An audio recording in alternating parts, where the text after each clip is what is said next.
the second year of King Darius, the prophet Haggai instructed Zerubbabel and Joshua to rebuild the Lord's house, which was a ruin.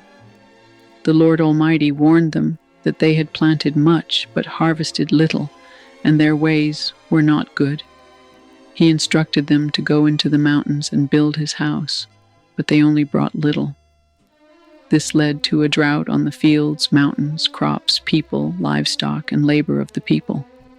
Zerubbabel, Joshua, and the rest of the people obeyed the Lord's voice and the message of Haggai, fearing the Lord. Haggai, the Lord's messenger, declared his support for the people, stirring up their spirits. They began working on the house of the Lord Almighty, their God, on the 24th day of the 6th month.